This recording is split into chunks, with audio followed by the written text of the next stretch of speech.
Hello, this is Arnell Tanyag with Tanyag Company.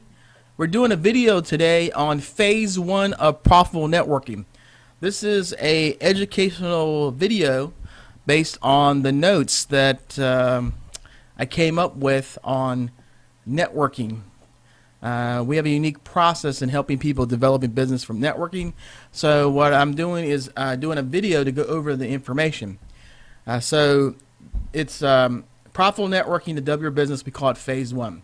The philosophy that we believe in Tanyag Company is to win, qualify, and influence relationships. What we find out what most people do is they look for the deal versus they win the deal versus win the relationship. If you win the relationship and they're qualified, meaning that they're in the right target market or their ability to help you to give you referrals, introductions, or be part of what we call your generosity network. That's a network of people generously help you. You literally can double or triple your business and you can influence them for a lifetime. But if you just win the deal but not the relationship, you may get the deal once, but you're not going to get any more deals afterwards. So the purpose of the profitable networking is threefold. Potential target market client is number one. Number two, a potential member of your generosity network. Or number three, a business friend. Someone you don't want to do business with, but will give you positive word of mouth. And when you do phase one, you have to basically break it down in a couple parts. The part one is how do you position yourself to win to get the business from network continuously. So a lot of people, when they go out and network, I see this all the time, they're networking, but are they winning relationships? Are they winning relationships where people sit down with you and they feel compelled to really want to help you because you've helped them first? So here's a couple of thoughts based on my notes. Number one, you have to have the right mindset. It's the power pose by Amy Cuddy. It talks about your body language shapes who you are. And the power pose is that sometimes, like I'm an introvert and I don't really like networking, but networking is one of the most cost-effective ways of building your business if you have a process.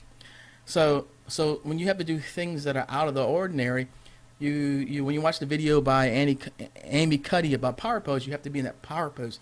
So you get your body, your mind, and your belief that you're out there networking, that you're positive, you're upbeat, you're confident. So you have to shift your body through your mind and believe that you're powerful. And when you do, you have a good chance at it. And also what you end up doing is, what you want to do is when you do preparation for networking, when you go to network events, number one is look for who's attending the meeting. The purpose is if you have somebody go with you that actually goes to the event, that's another thing you do is, because what you're looking to do is look at who's attending the event. Look if you have somebody want to attend with you. But the best person, if you know somebody's already attending the event, you have a relationship with them, have them go with you, you can network with each other, I mean you can introduce each other. Make sure you have business cards, make sure you have a calendar, because you may want to schedule appointments from the meeting. Make sure you have a pen or pens. Have a name tag. I've seen people bring in their own customized name tag, because name tags are designed to take the pressure of asking, what's your name.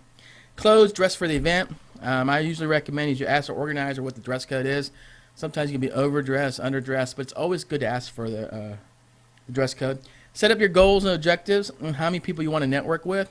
One choice basically it may be 2 to 4 people at the maximum, or 8 to 10 people or more at the maximum. It's just your choice. I mean, personally, I don't look for 2 to 4. Some people who network look for 10 to 20. They just get there early, stay late. I don't look for 2 to 4 because it's a preference for me to really work the relationship and develop it and make it win-win. I've seen people do, it's amazing some people do 10 to 20 and they just have a different preference toward that. Another thing too is you want to invite other people to come benefit networking with you. When I go networking, I have a list of people that I invite there too, so it benefits them, it benefits us, and we work the room together. It works. And then find out who is specifically going to the event. Is the event that you're going to, is it target market people? Check to see if it is target market, because here's the thing about networking. Networking is only good if you're going to target market people. People that have a propensity to do business with your business. It doesn't mean you can do business with everybody, but there's a certain persona, there's a certain target market client, there's a certain idea and client profile, and you want to go to network events to have a greater propensity to work with those people. All right, and at the event, you want to arrive at least 30 minutes early or stay 30 minutes to an hour afterwards.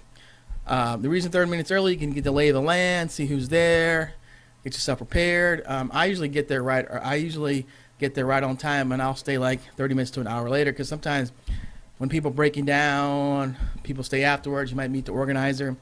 Another thing is smile, firm handshake. That's really good. Is like for me, I personally will handshake a male, and if it's a woman, I'll give them a hug. Most women like hugs unless they don't feel comfortable. But a handshake is more appropriate. And then sometimes somebody will say they're a hugger, and you give them a hug. Another thing with the event is you want to find something to compliment people. Be genuine, not fake. I'm always looking for things to compliment. Like I'll say people's tie. Oh, hey, thanks for talking to me. Hey, I like your pen. I like your business card. I look for genuine reason. I don't fake it till you make it. I look for genuine reason. At the event, control the conversation by asking open-ended questions. When you control the conversation, you're leading the conversation. You're asking questions. You're not letting the other person ask questions, and you're responding. Again, when you're controlling the conversation, you're asking questions, and the person's responding. You're not in control when they're asking you questions and you're responding. And the last thing is be a host or a hostess at the event if you're not official. Basically means is you get there a little bit earlier. You've been to an event before. You see people that are you don't know. Say, hey, let me introduce myself. Yeah, I've been to this event. Hey, can I? Here's where the food is. Here's the restroom is. Here's some good places.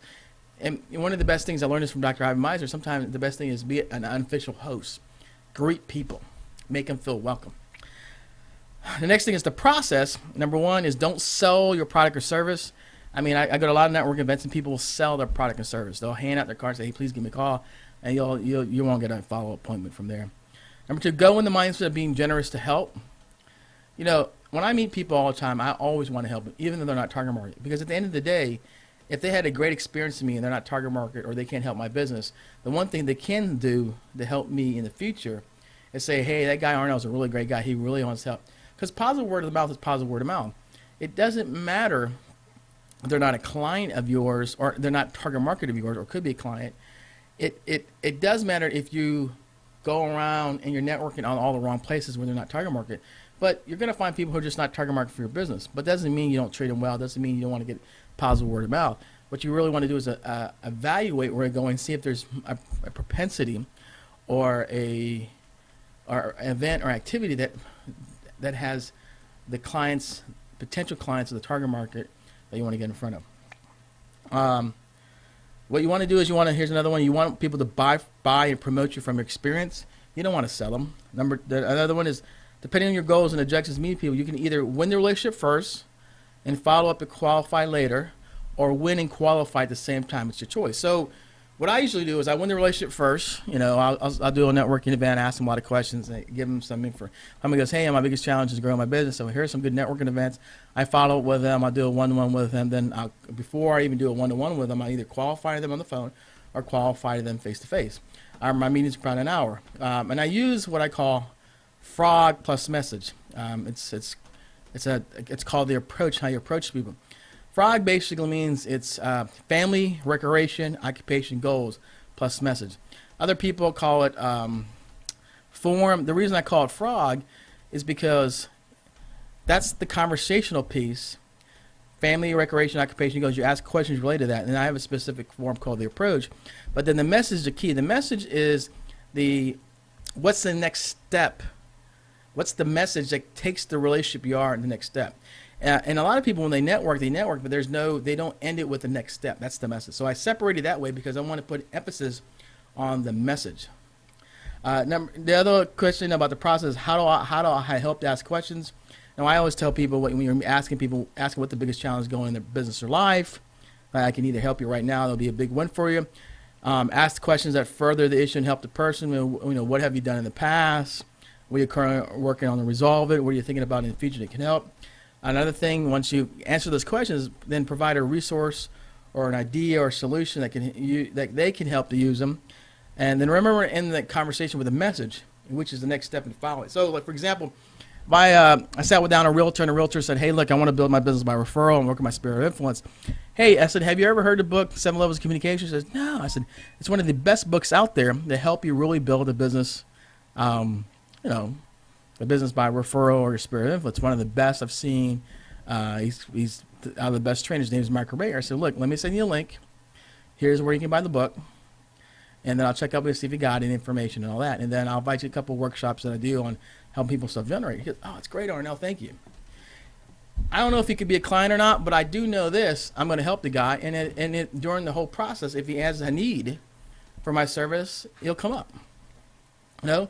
And after the event, one of the things you want to do is you want to sort your business cards. Because if you go to an event, you want to sort them business cards.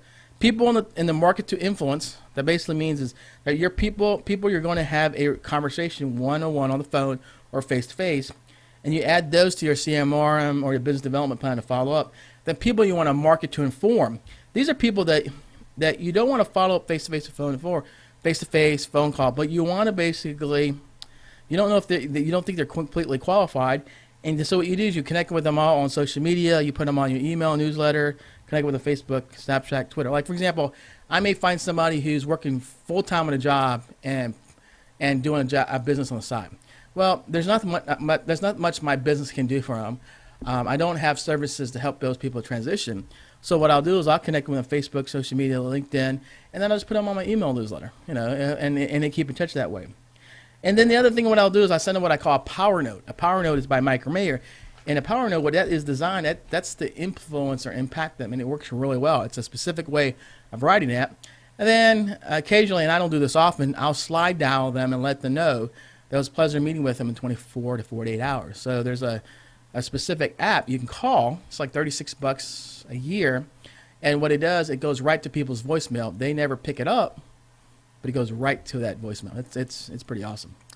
So here's a script for especially in the business event for the purpose of winning a relationship. So if I go to a business event and I basically want to win the relationship and not qualify, this is what I'll say.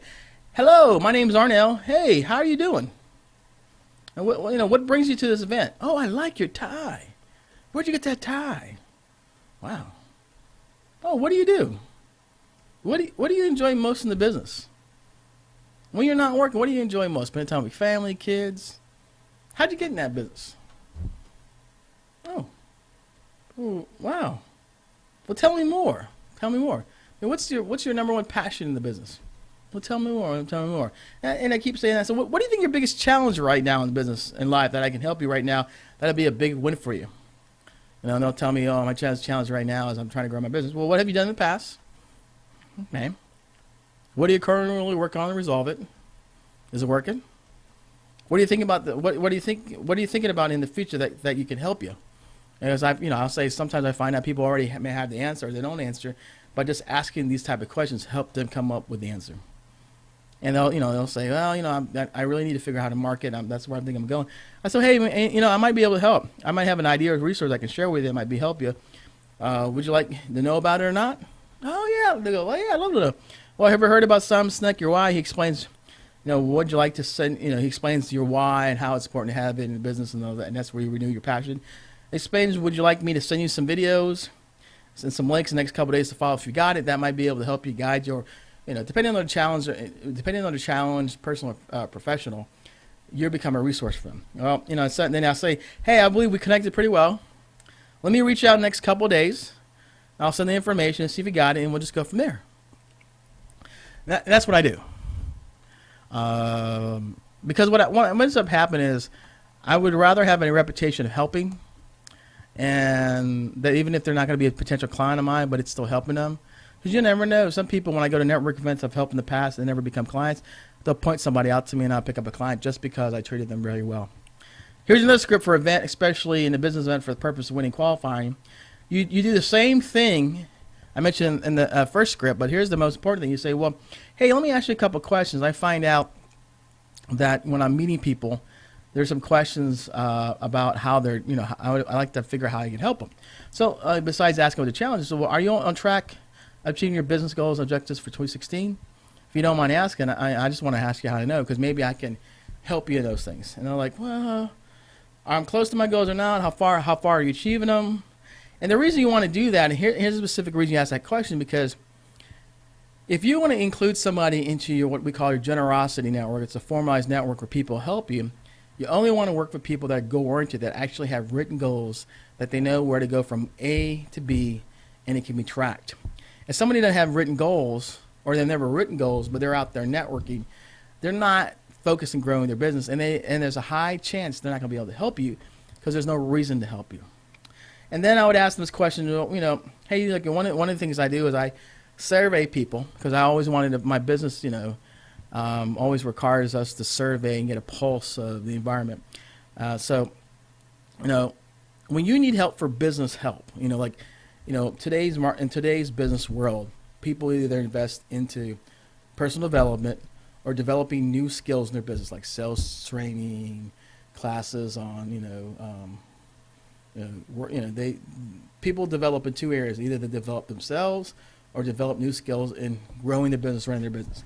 So if you have a need for business help, like doubling your income, hiring staff, or sales training, what would you do? Number one, option one, would you do it for yourself, meaning that you'd go Google, Bing, Yahoo, and YouTube, get free information, or call someone who has the information and pump them for information, be their friend, but really never give anything back to them because you can get it for free, or you'll just work it out on your own because eventually you'll figure it out. But you won't invest in anything. And you'll eventually get there, and I find out some people do, some people don't, but it doesn't always go in the way they want to. Option two, if I have a challenge in business help, I look for an expert and willing to invest in getting the need fulfilled, meaning that they might hire a business coach, they may take a sales class, they may take a webinar, they actually, like me, for example, like I want to improve me getting referrals, so I'm spending like $500-600 next month. I'm going to DC. I spent $200 on the speaker. I'm renting a hotel room for 10 nights. I'm going up there at $500-600, but I know my business will double 3-4 months. So I don't have a problem investing into the business because at the end of the day, I want to get ahead. Or option three, I'm in the middle, and it all depends on the right situation, the right person, and the right solution. How bad is the pain that forces me to make a change? The reason you want to ask these questions is because you really want to know what the person is thinking and feeling when they fall in a situation that they can use your service. Because here's the thing. They don't have any goals, and they're not going to be a do-yourselfer. If they're not having any goals, they're going to be a do-yourselfer. I mean, then when we ask the third question, would they be a referral partner or someone in your network? That's probably not going to happen. Now, it's not going to happen by formalizing it, but this might happen. If they know that you treated them really well, but they don't have any goals, and secondly, they don't have a need. When they have a need for your service, they're going to do it on their own. But you treat them well. When they see you out in the community, they say, oh, that guy, Arnell, he's great, man. He's great. He's a really good guy. He helps business out. Because they're talking not from a professional experience, not from professional credibility. They're talking specifically based on they knowing you as a person because how you treated them. Now, will that work for you in some ways? Well, it depends. I mean, if the person they're talking to is in need to grow their business and they're in the 3% category like I need it right now, and they mention your name, right place, right time, poof, you might get the deal. But when the person is not in an urgent need to make a change and they mention your name, the person goes, well, have you worked with him? You know how good he is. They can't talk about that because they never experienced it. So it can go both ways. I personally want people to experience what I have to offer professionally, not only personally, professionally, because when people experience you professionally, they can talk from passion and conviction, not because they're going to refer you, introduce you as a friend or as a good person. You want them to introduce your company for producing great results. And then the third question we ask person to qualify is when you have a friend, neighbor, business colleague who asks you who you recommend for business help, to double your income, grow a business, hiring staff, or figuring out how to live the ideal lifestyle, who's the right person? And there's only 4 answers. No one, you, Bob, who's a personal friend, but I don't refer him, or Miss Carol, who I'm loyal to. If they say one of the three and they're open to working with you, it's great. If they say Miss Carol and they're loyal to the person, then you have to ask them, well, how loyal to her? Are you loyal to them that there's not a second or third option? Or if there's a second or third option, what's my chances on a scale of 1 to 10? 9 to 10, you're going to give me a shot at it, or 7, 8, not. Because here the thing is, if they're number 4, I'd rather put them on my email list so they get the information than spend any time with them. Because here's the thing you have to be careful of.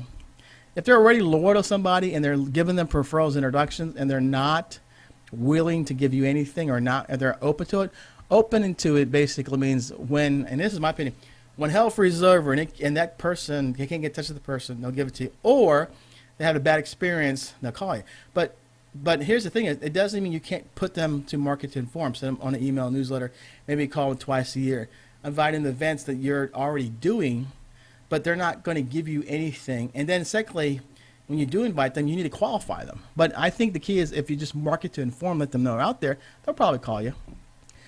So and so what happens is, with this whole process of winning and qualifying, what we're hoping to do is you win the relationship so people feel good about you, so the relationship will move forward, and then you qualify them because you're hoping that maybe over time they may be a client, or they'll be able to be part of a loose network. You ask referrals, introductions, or they may qualify to what I call a formalized network, a generosity network, where you're committed and they're committed in helping you. But the difference is with the loose structure and the formalized structure. A formalized structure is where you have a process, a schedule where you talk to them once a quarter, once a month, 30-minute conversation. I mean, you're really focusing, giving them introductions. A loose structure is when you feel like it, or when you need business, you need business. There's no formalization. But you still get business if you make it loose, but it's just not going to come fast and quick. When you formalize it, you can basically, I believe, cut your networking to only to events or activities where it's target market that you're brought in. Now, the reason we spend time on this phase one is because here's the thing. A lot of people are networking right now to look for business. Now, they won't tell you that, but they're looking for business. How I know? Because I did it for many years. But now what I've learned is I'm looking to network to help people first while figuring out if they're willing to need my help from my company at any given time. And then secondly, are they willing to introduce me to refer me? And then eventually, if their business is really growing and they have a really good business and they really have a good way of presenting themselves, would they be willing to formalize the process and be part of my generosity network? Because the difference with a generosity network is those people are committed to helping you, and you're talking to them often throughout the year. If they're a loose group of people, you only talk to them when you feel like it. There's no formalized plan at all. They both, networking, developing a loose structure, getting referrals, introductions, and the third, I call level 3, is a network. They all work. The thing is, you can't take it haphazard. You have to make a decision. If I'm going to network, I'm going to network because I want people to help me. Either eventually they'll become a client or they give me referrals and introductions. Because my belief is I would rather have a network formal and loose that gives me introductions or referrals. Because here's the thing, if somebody refers me or introduces me favorably, I have a higher chance to closing. Doesn't mean I can't close them myself, but here's the thing. Would you rather have a client or a network refer you clients? I prefer to have a network, loosely or formalized, I call it both, that will give me referrals, introductions, and getting clients. Because here's the thing is, I can generate clients, but that means I got to go generate it all the time. But I have a network will help me generate it, and we call it Generosity Network. So again, I want to thank you for listening to this video. It's basically phase one of profitable networking. We talk about winning the relationship and qualifying it. Again, we want to thank you. This is Arnell Tanyag Company, and this is in a video that we are adding on to the notes from our double income in 90 days or less, our weekly resource. Thanks again.